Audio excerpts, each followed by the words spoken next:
Ih, apaan nih, Le? Nih, yang ini nih, coba lu lihat. Bacot. Bacot ah. Bacot. Bacot ah. Bacot. Kalau yang ini gimana nih? Coba lihat ini. Halo, bacot. Belalang sawah ada bekicot. Balik lagi di Halo Bacot. Asik. Oh. Hari ini. Hari ini nih, ini kita bakal seperti biasa, kayak kita harus konsisten. Harus konsisten. Kita harus konsisten membahas yang lagi trending di sosial media nih. Trending di sosial media. Pada tahu dong dengan ada kasus pemerkosaan. Waduh, kacau. Pemerkosaan? Berarti kok pemerkosaan tuh yang satu rela, yang satu nikmat. Iya, nikmat. Salah nggak gitu. Salah nggak gitu. Oh, kalau bisa sama-sama nikmat, sama bukan pemerkosaan. Bukan dong. Beda. Pemerkosaan itu inian, Le, kebahagiaan yang dirasakan oleh sepihak. Oh, oleh sepihak. Iya, kebahagiaan di atas keperihan orang lain. Perih. Kepedihan orang lain. Oke, Meng, langsung aja. Gimana, Meng, kasusnya sih? Gue tuh kemarin nggak sengaja ketemu di Sosial Explore. Oh, di Explore. Instagram ya. Terus pas waktu gue lihat itu, ini lagi rame nih. Terus di postnya itu gue lihat baru 18 jam yang lalu. Pada saat lu lihat itu ya? Pada saat gue lihat itu baru 18 jam yang lalu. Udah gitu, gue lihat like-nya itu udah sampai 32.000. Kepo dong gue lihat lah, gue buka. Namanya kalau nggak salah siapa? Ami siapa nih? Fitria. Ami Fitria itu. Terus makanya singkat ceritanya tuh gini. Jadi itu dia pada suatu hari. Once upon a time. Iya. Anjing. Jadi pada suatu hari ini gini nih. Jadi kan di captionnya itu dia ceritain dari awal sampai akhir. Oh. Jadi captionnya itu awalnya dia bilang dia tinggal dengan seorang ibu. Oh, dia tinggal berdua doang sama seorang ibunya ya? Iya. Terus, jadi ibunya itu selalu berangkat pada saat jam 9.30 apa jam berapa? Oh, jadi rutinitas si ibunya itu selalu keluar ke rumah jam segitu deh, jam kita anggap setengah 10 deh. Setengah 10 itu 9.30. Ibunya tuh selalu pergi, terus dia kebangun lah sekitar jam 10-an, pokoknya setelah ibunya udah berangkat kerja. Oh, jadi dia bangun tuh ibunya udah pergi ya? Iya. Kondisi sendiri berarti di Kondisi rumah ya? Di rumah. Waktu dia terbangun, dia nggak sengaja melihat ada bayangan laki-laki hitam tinggi. Bayangan laki-laki. Otomatis dia kaget dong, bangun dong. Dia kira itu temannya. Dia keluarlah dari kamar, dikejar lah. Terus entah makanya dia ngumpet deh. Yang jelas tuh dia kabur. Yang seorang laki-laki. Oh, yang sosok yang tadi dia lihat itu bayangan tuh terus dia kabur. Gila. Kemana? Gue juga lupa di caption. Terus yang jelas waktu itu cewek nemuin, yang jelas tuh dia nemuin. Dia akhirnya ketemu. Akhirnya dia nemuin cowok itu, dipukul lah dia. Sama si cowok ini. Iya, kepalanya dipukul pakai besi, tongkat besi mungkin ya, atau mungkin besi deh. Di area kepalanya sampai membuat bercucuran darah lah. Bercucuran darah. Mukanya tuh kata dia bilang tuh katanya darahnya tuh sampai melapisi seluruh wajahnya gitu deh, dia bilang. Gila. Darah dong. Joprak lah dia. Kayak rampok gitu mungkin ya? Mungkin takut kan dia rampok. Iya, atau apa kan? Udah gitu, joprak, ngeluarin pisau nih dia nih. Bener, itu dia perampok nih. Gila anjir, dia niat banget sampai dia bawa pisau sih. Berarti kan berencana. Iya, dia berarti udah berencana. Buktinya dia bawa senjata kan? Iya. Diancam lah cewek ini. Diancam biar nggak teriak, nggak berisik. Oh, nggak boleh panik, nggak boleh ya. Mukanya suruh diem deh. Kalau nggak diem, gue tusuk lo, gue bunuh. Oh, diancam untuk bakal dibunuh. Iya. Nah, diem lah cewek ini kan. Terus ceweknya juga mohon biar nggak dibunuh. Ya juga lah, men, gila. Disitulah terjadi kejadian di mana satu pihak merasa bahagia, satu pihak merasa dirugikan. Gitu. Diekap berarti lah. Jadi diekap. Gila sih. Ekap anjir. Diekap dengan kondisi cewek yang mukanya berdarah-darah. Gila sih itu, gila. Satu sakit berarti. Fetisnya parah, berdarah-darah gitu kan. BDSM lu tuh BDSM. Model begitu. Bisa diikat-ikat. Itu nggak diikat-ikat lagi. Kan ngaco ya berarti ya. Dengan kondisi yang berdarah-darah dipakai lah tuh cewek. Diperkosa. Selesai diperkosa sama cowok itu kabur lari dia. Dia tanpa ngelawan lah, tanpa ada ngelawan, nggak mau gimana dalam rumah. Oh, karena dia tadi takut. Iya, bisa tadi dibunuh ya. lah. Begitu panik kan, begitu cowoknya juga panik. Selesai dia ngelakuin. Oh, jadi dua-duanya sama-sama panik nih. Panik, sama terus dia selesai melakukan aksi bejatnya. Aksi bejat. Namun naas. Setelah melakukan aksi bejatnya ini, dia lari. Bawa handphone sebelum lari itu dia bawa handphone cewek itu. Wah, bener kan? Jadi mau ngerampok handphone sama ya kan perkosa. Tapi tak dulu, ternyata dia nggak ngerampok lah. Dia handphonenya itu dibuang sama pelakunya ini di sekitar rumahnya atau sepanjang dia perjalanan lari itu dia makanya handphone itu dibuang. Selesai lah, terus cewek itu keluar lah minta tolong lah ke tetangga, dibawalah sama tetangganya itu ke rumah sakit dan ke kantor polisi. Terus setelah itu dilaporin lah segala macam. Entah gimana ceritanya lagi ya, gue juga lupa. Pokoknya tuh entah handphone ketemu atau gimana. Yang jelas si pelakunya ini tuh nge-DM si cewek. Nge-DM? Pakai akunnya dia. Gila sih. Kan ngaco ya, berarti kan sebenarnya gue nggak tahu sih ini pelaku bodoh atau gimana, gue nggak tahu. Dia bilang gini loh, awalnya dia bilang dia minta maaf soal kepala lo yang dia pukul kayak gitu. Itu dari isi dari DM nge-DM gitu, dia minta maaf. Gua nggak ada maksud buat intinya tuh gua nggak ada maksud buat nyakitin lo, intinya begitu dia bilang. Terus bla bla segala macam. Pokoknya intinya lagi dia bilang gue tuh nggak mau ngerampok, kalau lu udah gua rampok lu tuh pasti habis, barang-barang lu tuh habis, bakal habis. Ya lo soalnya udah keadaan gitu, udah dipukul, udah nggak berdaya kan ceweknya. Tapi nggak langsung menurut gue dia udah merampok apa yang paling berharga. Nah itu sebenarnya dia merampok. Anjing. Dia merampok melebihi dari materi sebenarnya. Iya, lebih berharga dari uang. Itu yang dirampok. Kehormatan sebuah wanita. Iya lah, dirampok oleh laki-laki bajang. Bajangan, bejat, brengsek, setan lu, goblok, gitu ya. Gila sih, ngaco. Terus abis itu, gue tuh ngelakuin hal ini semua tuh hanya cuma satu kata dia, untuk having sex. Anjing. Lu gak punya duit, apa kan bisa open DO, ngapain lu perkosa orang DO? Kagak aplikasi apa gimana? Lagi pula gini loh, gue bingung. Dia nggak sadar maksud gue, rasa sih kebanyakan nonton film porno. Dampak dari film porno kan ada tuh kebanyakan yang drama itu tau kan ada jalan ceritanya. Mungkin dia lihat dari situ atau kebanyakan nonton cerita bokep yang psikopat. Iya, cerita dewasa. Kalau cerita dewasa dia sering baca gitu cerita dewasa. Kan kayak gitu ya. Dia kan seolah-olah jadi kayak dia susah ngebedain dunia real sama di imajinasinya dia. Jadi dia anggapannya dia di imajinasinya dia tuh oh yaudah nih bisa dilakuin. Iya, jadi sebelum umurnya dia mengkonsumsi itu, tapi dia udah konsumsi duluan. Nah itu rusaknya otak lo kalau kebanyakan nonton bokep. Nah terus dengar cerita dewasa. Cerita dewasa nonton stensil. Tuh kalau umur lo belum cukup, menurut gua mendingan nggak usah deh. Soalnya itu dampaknya seperti itu. Makanya terus bukan cuma ngerugiin diri sendiri, orang lain dirugiin, men. Iyalah, kalau misalnya rugiin dia di sendiri bodo amat. Iya, dia ngerugiin orang lain.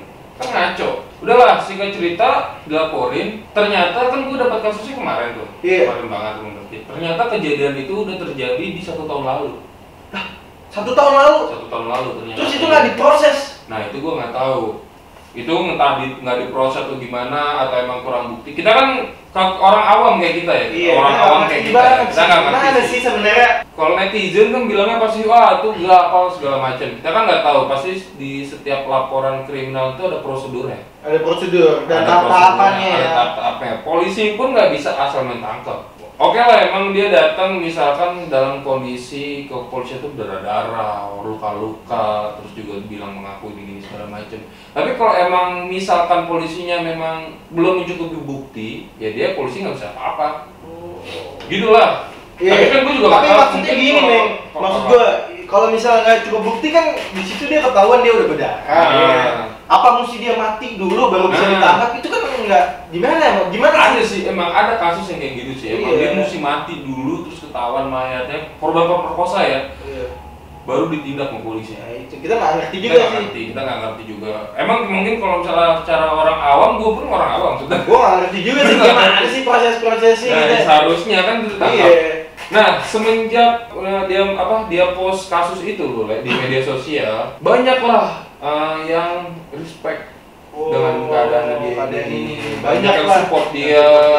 Sabar lah, lu harus kuat. Soalnya dia secara nggak langsung dia nge-posting kan dia kan sama aja kayak menunjukin lu nih, gua nih korban pemerkosaan. Seharusnya kan di mana-mana korban pemerkosaan itu kan identitasnya kan ditutup-tutupin, dilindungi. Sedangkan dia sendiri kan apa yang mengorbankan, dia korbanin mungkin emang gara-gara nggak ada tindakan dari pihak kepolisian, akhirnya udah deh nggak boleh buat gua buka nih diri gua nih, gitulah di sosial media. Akhirnya ya tau lah siapa orang dia tuh ini apa maksudnya dia ini korban pemerkosaan sampai. Tapi sebenarnya apa emang bener dia itu udah lapor gitu? Apa ada semua buktinya? Kita nggak tahu juga ya. Dan yang sebenarnya yang gue bingung lagi, korban ini tahu nama aslinya siapa, udah tahu dia kan soalnya lewat dari DM, dari Instagram. Tahu sampai identitasnya udah tahu dari namanya dia tahu, terus dari tinggal daerahnya dia tahu daerah mana. Di captionnya gue baca udah gitu, terus ada lagi postingan cowok ini tuh tetap neror, sampai neror kayak DM dia lagi, gimana perut kamu udah gendutan belum? Anjing kurang ajar banget sih. Itu kurang ajar sih anjing, kurang ajar ya. Parah ya. Gila gak sih? Itu kalau buat netizen yang mulutnya kasar boleh tuh. Lu serang dia tuh bangsat. Dan dia di terakhir captionnya dia ngomong gitu, kalau lu tahu dia, terus lu ketemu dia terserah lu mau apa ya. Terus lu kalau lu mau share dia pun ngebuka gitu di caption. Korbannya bilang lu kalau mau share ini pun silakan terserah, you are welcome. Digituin. Ini emang harus kita baca. Ini parah. Rese banget parah nih. Udah kan, terus nah sampai beberapa hari kemarin kalau nggak salah 6 Agustus apa tanggal berapa Agustus sih? 6 Agustus ya? 2 hari lalu ya? 7 Agustus ya? Sampai tanggal 7 Agustus pelakunya baru ditangkap. 7 Agustus ini kemarin ini? Iya, ditangkap. Dan ternyata umur pelakunya itu baru usia berapa? 19 tahun. Coba lu bayangin 19 tahun. Berarti dia ngelakuin itu waktu di umur 18 tahun. 18 tahun udah Ralat 10 Agustus. Salah, ralat ya. Salah. Ketangkapnya 10 Agustus, maksudnya 10 Agustus. Ketangkapnya 10 Agustus. Hari ini ketangkapnya ya? Ini pada saat kita syuting nih, tanggal 10 Agustus nih.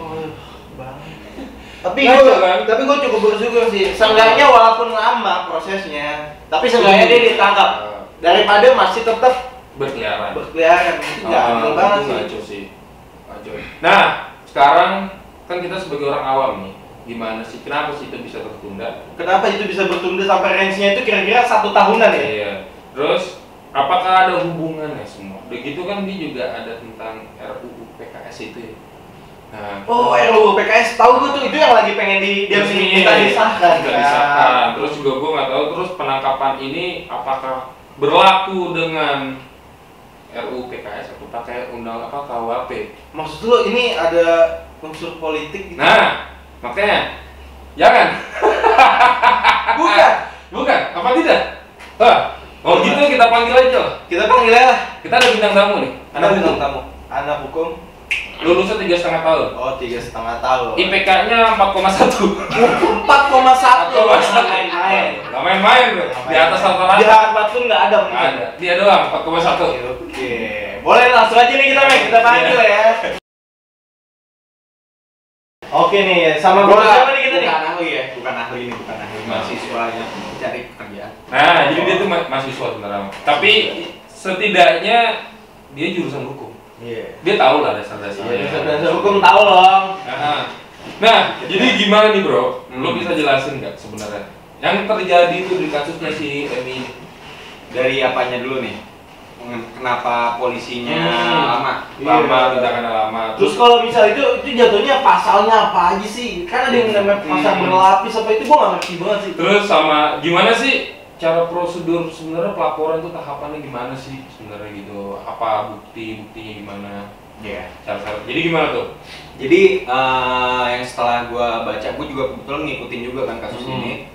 Jadi kalau misalkan emang tadi lu pada nanya prosedurnya, Pasti yang pertama kita harus ke SPKT kan. SPKT. Apa tuh SPKT tuh? Nah itu ada apa? Pokoknya studi terpadu apalah gitu. Pokoknya kalau di polisi lu ke SPKT aja, gue lupa panjangannya. Oh. Kalau SPKM lu tau gak? Apa? Speak mulut. SPKM TRT. Apa tuh? Speak mulut tot. Ya gitu kan. Setelah itu, nah polisi ini ngelihat nih ada proses namanya penyelidikan. Nah untuk proses penyelidikan ini dia proses untuk mengetahui bahwa ini betul ada tindak pidana atau enggak sih gitu. Nah, itu penyelidikan. Setelah masuk ke proses penyidikan, nah di penyidikan. Iya, bedanya itu ya, penyelidikan mengetahui ini ada tindak pidana atau enggak. Penyidikan itu mencari alat buktinya gitu. Jadi sebenarnya untuk gue ngejelasin dulu. Untuk kasus tindak pidana ini bisa berjalan atau bisa diproses, harus minimal 2 alat bukti. Alat bukti sama barang bukti sama nggak? Beda. Nah, jadi kalau misalkan itu namanya ada alat bukti itu diatur di dalam pasal 184 KUHP. Yang pertama itu ada keterangan ahli, keterangan saksi, terdakwa, terus petunjuk, surat. Ada 5 dia. Mungkin gue urutannya ada sedikit ngacak. Nah, setelah ada 5 itu. Nah, gue sempat kan ibaratnya ngikutin kasus ini, dan kebetulan gue ada baca di salah satu situs berita. Jadi yang meriksa ini AKBP Muharram Wibisono. Beliau mengatakan, kenapa sih ini kasus ini baru naik gitu. Nah, dia ini mengatakan pada saat pelaporan itu keterangan saksi dan keterangan terdakwa ini belum mengetahui identitas yang pelakunya atau rapis tersebut kan. Nah, makanya dari situ ya beliau mengatakan seperti itu. Bukan gue yang mengatakan, bisa dicari juga di Google, di media sosial ada AKBP Wibisono gitu. Mengenai yang tadi gue bilang, makanya kenapa kasus kalau bisa berjalannya ini harus memenuhi minimal 2 alat bukti yang ada di pasal 184 di KUHP. Nah, itu kan mengenai alat bukti, dan untuk barang bukti itu ada diatur kalau nggak salah di pasal, gue lupa, entah 60-an lah atau 16-an lah itu untuk jadi alat bukti sama barang bukti itu beda. Kan kebetulan tadi baru aja tuh live. Jadi untuk kuasa hukumnya dari pihak yang jadi korban ini, dia akan mengusahakan ada untuk dilapiskan dengan pasal undang-undang ITE. Dia sempat neror ngirimin inian. Kintil lah dikirim ke dia. Kita boleh insert ya. Kintil lah dikirim segala macam. Nah, terus gimana, Pis? Nah, iya, untuk tadi juga gue dengar ada mengenai undang-undang penghapusan kekerasan seksual. Nah, jadi sebenarnya kalau misalkan yang udah gue lihat, sebenarnya tujuannya ini nih, undang-undang penghapusan kekerasan seksual ini untuk undang-undang PKS tadi kan? Nah, ini masih rancangan ya? Ini masih rancangan, belum disahkan. Jadi PKS ini bukan partai politik ya? Bukan partai politik, salah. Jadi PKS itu adalah penghapusan kekerasan seksual. Penghapusan kekerasan seksual, oke. Gue udah sensitif aja dari tadi nih. Gue kira ada unsur-unsur politik, ternyata bukan. Penghapusan kekerasan seksual. RUU PKS. Jadi tujuannya kenapa dibuat adanya undang-undang ini? Karena memang untuk kasus kekerasan seksual ini meningkat gitu. Dan sedangkan di KUHP sendiri untuk pengaturan mengenai pemerkosaan atau segala macamnya itu kurang detail. Nah, makanya yang gua ketahui untuk kasus ini dikenakan pada pasal 285 KUHP mengenai pemerkosaan dan 365 dan pencurian yang mengakibatkan apa gitu. Ada di KUHP, ntar bisa gitu. Jadi kalau ini kan dia kan sempat rekam CCTV. Kalau rekaman CCTV, surat visum itu maksudnya apa? Masuknya kemana? Masuknya kemana itu apa? Nah, kalau untuk yang biasanya ya, kalau visum et perfectum itu masuknya ke surat. Tergantung nanti gini, apakah ketika di tahap pengadilan itu dia memanggil kedokteran forensik yang buat visumnya Visum, atau surat doang berupa doang. visum et perfectum. Itu sebagai salah satu alat bukti. Itu sebagai satu alat bukti. Oke, nih gue sedikit mau tanya sebenarnya. Kan kadang kan kita belum tahu nih, kalau visum itu, misalnya kita lapor nih, kita lapor kan ke pas visum gitu, itu biasanya biayanya yang nanggung si korbannya apa emang udah dari pihak lembaga yang udah nyediain apa ya sepengetahuan gue ya mungkin itu udah menjadi tanggung jawab kepolisian. Seharusnya. Kan karena gini, maksud gue banyak ya orang yang nggak ngerti, yang belum paham apa sih itu visum kayak gimana sih, terus takut dia untuk bayar. Apa sebenarnya itu emang udah disediain gitu dari lembaga-lembaga? Udah disediain. Udah ada Ya fasilitas itu ya. Ada di lembaga hukum. Jadi mau rakyat jelata mau rakyat ini sebenarnya udah ada fasilitas itu.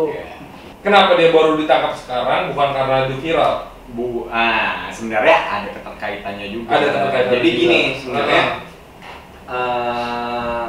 kadang ya mungkin gue nggak menyalahkan atau kayak gimana. Yang sangat disayangkan itu ketika terjadi sesuatu seperti peristiwa seperti ini, ya mungkin adalah salah satu entah oknum atau seperti apa, kita juga nggak ada yang tahu nih sebenarnya faktanya apakah beliau ini memang melaporkan. Tapi menurut yang AKBP Muharram Wibisana ini memang dia melaporkan, dan di situ keterangan saksi emang ada nih. Kalau misalkan kita ngomongin masalah 184 itu kan ada keterangan saksi ya, maksudnya saksi nih memberi keterangan pada polisi itu dia nggak mengetahui identitas si pelaku gitu, sedang maupun terdakwa pada saat itu. Dan mungkin juga secara psikologis pun ketika kita menjadi korban memang ya inilah panik kan atau segala macam gitu. Nah untuk kenapa prosesnya sampai panjang, nah itu saya pun nggak berani jawab. Itu jawaban dari AKBP Muharram Wibisana. Mungkin ada sesuatu faktor, ada faktor lagi kan. Apa faktor ini? Faktor waktu. Iya, itu waktu lah sulit. Nah terus ada lagi sini. Maksud gue yang saksi tadi walaupun dia melihat sebenarnya, gue ngeliat dia keluar dari rumah korban lari, atau ada rekaman CCTV dia lari tuh. Ada orang ngeliat dia lari. Itu belum termaksud bilang kalau itu bukan dia juga. Maksudnya kita belum kuat nih kalau dia pelakunya gitu. Ada orang yang ngeliat. Iya. Jadi sebenarnya kan untuk mengetahui, untuk yang bisa dijadikan saksi itu kan ada namanya, kalau nggak salah itu yang dikatakan saksi itu dia yang mendengar, melihat, dan dia yang merasakan. Nah pokoknya ada kayak gitulah. Melihat, kalau misalnya melihat CCTV kan benda nih, berarti itu bisa dong menjadi saksi? Iya, bisa sebenarnya. Tapi itu menurut yang AKBP Muharram Wibisana itu kan pas ketika saksi ini memberikan keterangan kepada polisi ini, dia tidak mengetahui bahwa orang itu siapa, identitasnya itu belum mengetahui gitu.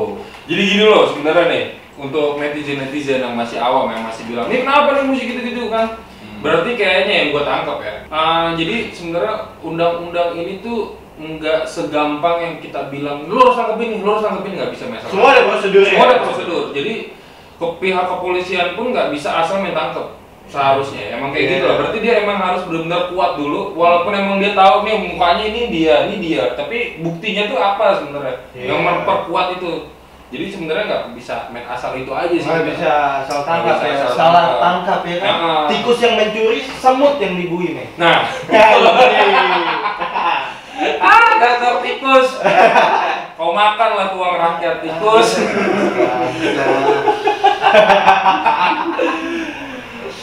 Jadi seperti itulah. Tapi gila, kita bersyukur banget hari ini nih tepatnya. Pas kita buat video ini ya, dia udah ketangkap. Itu bagus banget sih. Kalau misalnya dia belum ketangkap, gue bersyukurnya dia ketangkap. Tapi yang disayangkannya ini identitas korbannya loh. Karena jadi gue lebih kayak dalam banget sih. Harus jadi dia udah secara mental dia kena. Orang-orang tetangga tahu dia diperkosa. Semua orang Indonesia yang video-viralan dia tuh dia tahu. Jadi makanya kita harus respect lah sama Mbak. Iya, kasihan sih. Itu gua sedihnya di situ sih. Kenapa harus dia mengungkapkan dulu dia itu terjadi seperti apa, baru kasusnya berjalan. Udah 1 tahun loh, itu waktu yang lama 1 tahun. Kalau waktu yang sebentar sebenarnya 1 tahun untuk kasus seperti ini. Lama, termasuk lama ya. Mungkin Mungkin ada kali. Karena apa tadi butuh waktu. Sarangeo, meng. Oke. Terus jadi gimana nih? Untuk apa? Menurut lo ke depannya sebenarnya undang-undang di Indonesia ini terus seperti apa? Sebenarnya ini sih, gue juga sangat menunggu nih, ibaratnya kapan nih undang-undang mengenai penghapusan. Jadi penghapusan itu kekerasan sebenarnya seksual. bukan untuk yang udah kejadian, tapi bukan. Ya, di dalam sebenarnya tujuannya ada rancangan mengenai undang-undang penghapusan pelecehan seksual ya. Pelecehan seksual itu karena adanya tingkat kriminal kekerasan seksual itu udah meningkat, makanya diadakan dengan itu gitu. Sedangkan juga untuk mengenai kekerasan seksual atau pemerkosaan atau dan segala macamnya itu untuk di KUHP sendiri kurang diatur. Hanya mengatur itu hanya pasal 285 KUHP kalau nggak salah. Tujuannya untuk sekalian melengkapi lah nih ya. Untuk melengkapi dan secara mendetail gitu.